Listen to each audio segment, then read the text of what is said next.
नमस्कार, मैं हूं आपका दोस्त विजय विद्रोही।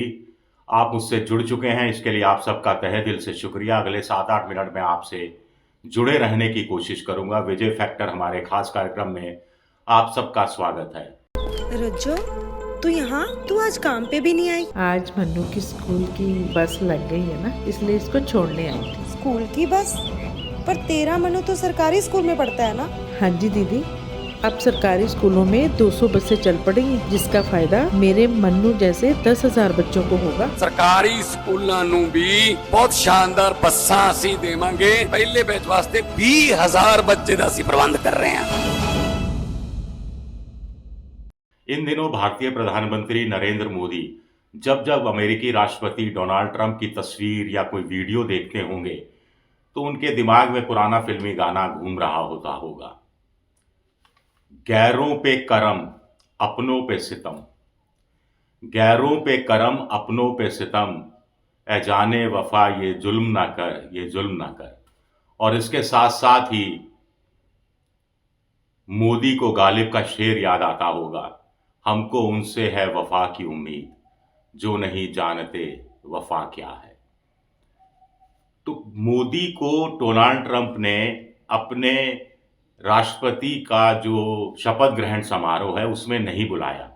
इस सदमे से मोदी जी अभी उभरे भी नहीं थे कि कल रात एक दिन 24 घंटे के दौरान एक नहीं दो दो सदमों से गुजरना पड़ गया। एक, डोनाल्ड ट्रंप ने खुद चीन के राष्ट्रपति शी जिनपिंग को फोन किया और फोन पर ट्रेड से संबंधित, ताइवान से संबंधित, आपसी रिश्तों के संबंधित, टिकटॉक से संबंधित बहुत सारी ढेर सारी बातें की। ये फोन मोदी जी को नहीं आया।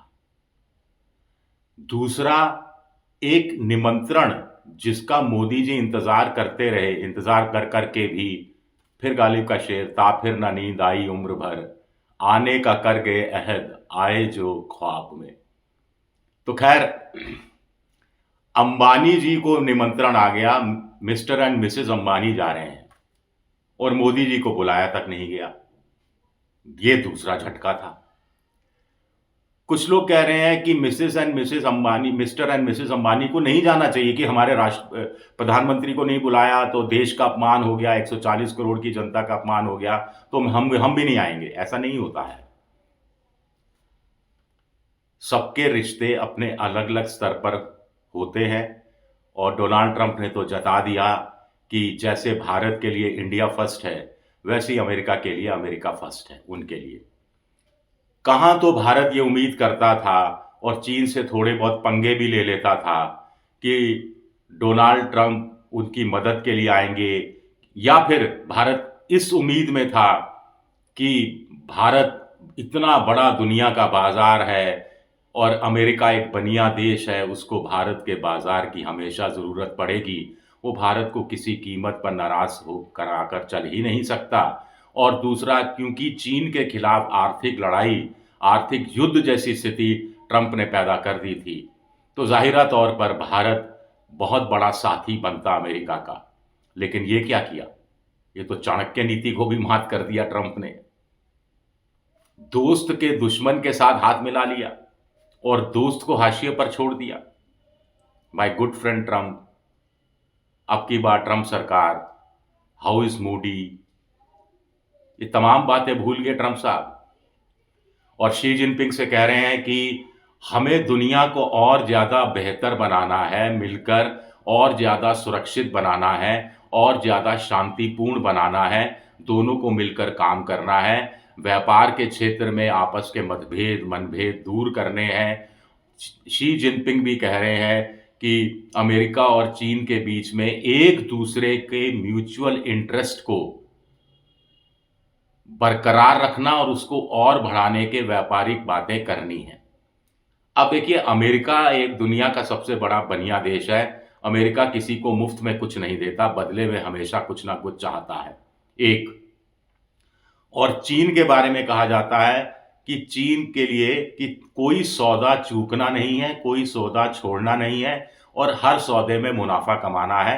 भले ही 1 टका कमाएं, भले ही आधा टका कमाएं, लेकिन कमाना है और सौदा छोड़ना नहीं है। और यहाँ तो अंतर्राष्ट्रीय जगत पर जब चीन की आर्थिक स्थिति अच्छी नहीं है, उनकी जीडीपी घट रही है, और ऐसे में अमेरिका उन पर धमकी दे रहा था ट्रंप साहब कि 10% इम्पोर्ट सब पर, सारे गुड्स पर लगा देंगे और चीन से जो माल आ रहा है उस पर 50%, 60% तक इम्पोर्ट ड्यूटी लगा देंगे। तो कहीं ना कहीं ये डराने वाली बात थी ट्रंप की तरफ से। ट्रंप इस बहाने चीन के साथ बैठना चाहते थे, बातचीत करना चाहते थे, मामले को सुलझाना चाहते थे और एक समझौता करना चाहते थे, बीच का रास्ता निकालना चाहते थे, और इसलिए उन्होंने भारत की भी कोई परवाह नहीं की है।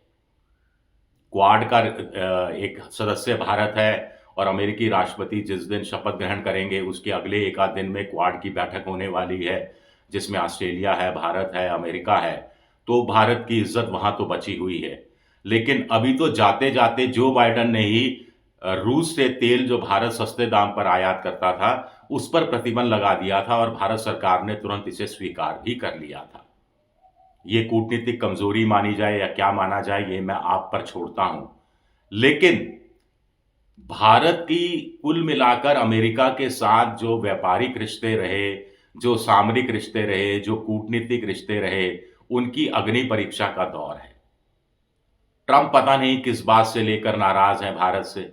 कुछ लोग कहते हैं कि जब ट्रंप चुनाव प्रचार में लगे थे तब भारतीय प्रधानमंत्री का अमेरिका जाना हुआ था।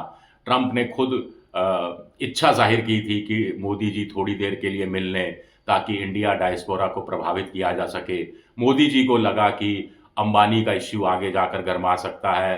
कुछ लोग कह रहे हैं मोदी जी को लगा कि कमला हैरिस आ रही है तो ट्रंप से मिलकर क्या होगा, क्या हासिल होगा। पुरानी गलती जो उन्होंने पहले कर दी थी वैसी गलती दोहराना नहीं चाहते थे और अब वो एक नहीं दो मोर्चे पर मात खाते हुए नजर आ रहे हैं। ट्रंप ने भारत के प्रधानमंत्री को नहीं बुलाया अपने शपथ ग्रहण समारोह में। मैं इसको एक बड़ी खबर बिल्कुल नहीं मानता। मैं इसे कूटनीति का हिस्सा मानता हूं। इसको लेकर शोर शराबा करने की, भारत को शर्मिंदा होने की भी जरूरत नहीं है। उल्टे दूतावास टू दूतावास जब निमंत्रण पत्र गया तो भारत को विदेश मंत्री भी नहीं भेजना चाहिए था। भारत के जो दूतावास के जो बड़े अधिकारी होते हैं उनमें से कोई चला जाता। खैर वो सब नहीं हुआ, जो भी हुआ।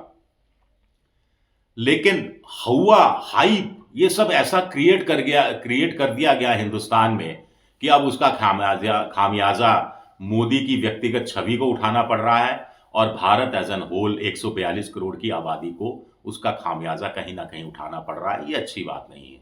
शुक्रिया मेरा ये वीडियो देखने के लिए। पसंद आए तो लाइक कीजिए, सब्सक्राइब कीजिए, शेयर कीजिए। शुक्रिया।